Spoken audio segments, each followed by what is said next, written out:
All right, let's get right into it. Have you ever looked at a beautiful older Norwegian home and just dreamt of fixing it up?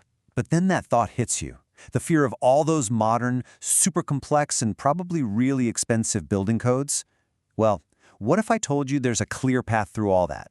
We're going to break down exactly how you can renovate your older home legally and affordably.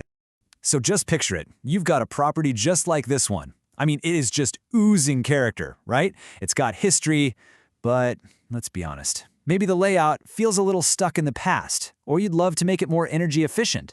You're ready to make some changes, but the big question is, where on earth do you even start with the rules? And that right there, that's the big one, isn't it? It's the question that stops so many amazing projects before they even get off the ground. You're probably thinking, wait, do all of today's super strict building codes, the ones made for shiny new buildings, apply to my older historic house? And you know what? That's a completely normal fear to have. It's a really valid concern. Which leads us straight to what we call the renovator's dilemma. It's this constant push and pull, right? How do you balance your vision for the house with those very real and, let's face it, often very expensive modern building rules? Okay, so the main rule, the starting point in the law, is actually pretty straightforward. Yes, the current technical rules, what they call Tech 10, they do apply to the work you're doing. But, and this is a huge but, they only apply to the parts of the building you are actually changing. So let's say you're redoing the bathroom. The new rules apply to the bathroom, not to the whole house. That's a really important distinction.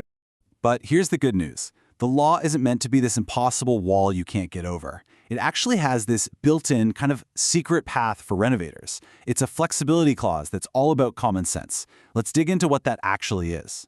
And here it is. This is basically the hero of our story today. It's Section 31-2 of the Planning and Building Act. Think of it as the common sense rule.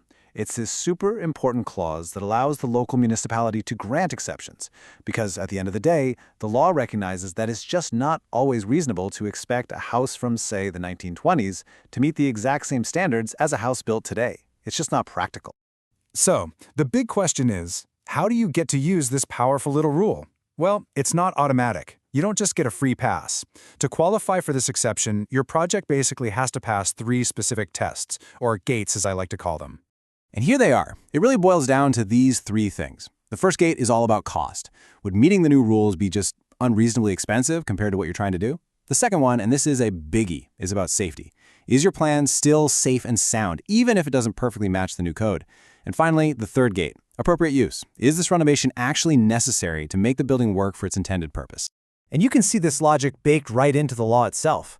The quote says it all, really. The municipality can grant permission if the change is justifiable and necessary to ensure appropriate use. The point isn't to make your old house a brand new one, it's to make it work. Okay, but let's pause on that safety gate for a second, because it is absolutely the most important one. Look, the law is willing to be flexible. It might let you slide on some energy efficiency stuff or maybe accessibility if the costs are just astronomical, but it almost never messes around with safety. Things like fire safety, you can pretty much bet you'll have to meet the modern standards there. It's just non-negotiable. All right, enough with the theory. How does this actually play out in the real world? Let's look at a couple of quick examples to make this crystal clear. So first scenario, you're adding a brand new extension to your house. This one's easy. Everything about that new part has to meet the current code. All the rules apply. Since it's new construction, there's no way around it. No exceptions. But what about changing an existing space? Let's say you want to turn this old, dusty basement into a proper living area, like a bedroom. Now we're talking. This is exactly the kind of project where you might get an exception. Maybe the ceiling is a little too low, or the windows aren't quite big enough to meet the new code. This is where Section 31-2 comes into play. This table really lays out the logic perfectly. Take the first one, converting a cabin into a full-time home. Forcing you to add tons of insulation to meet today's energy standards could be crazy expensive, right?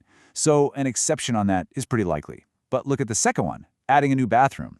The cost of proper, modern moisture-proofing is just part of the job. It's not disproportionate. So yeah, no exception there. It's all about what's reasonable for the specific job. Okay, we need to pause for a quick but really important clarification.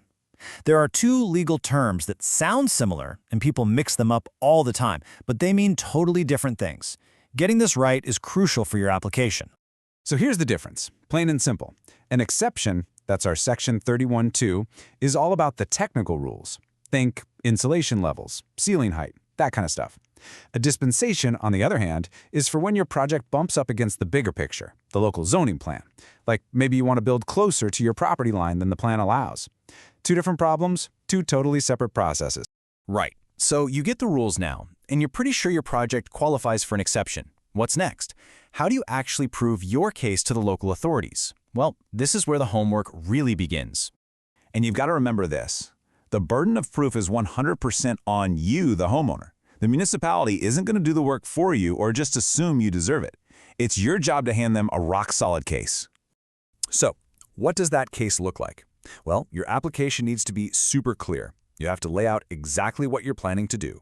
You have to point to the specific technical rules you can't meet. You need to back it up with proof. We're talking quotes from contractors showing the crazy high costs. And finally, you have to make a clear, reasoned argument for why your way is still safe and makes sense. A really well-documented application is your golden ticket. And as you're putting all that paperwork together, just keep this one thought in mind. The goal here is a safe and appropriate building, not a brand new one. The law isn't trying to make your life difficult. It's aiming for practical, safe improvements, not impossible perfection. So hopefully this roadmap has taken some of that worry and anxiety and turned it into confidence, because it shows that if you know the rules and do your homework, you can absolutely breathe new life into an older home, which really just leaves one final question for you to think about. Knowing all this, what part of your home could you now tackle with a little more confidence?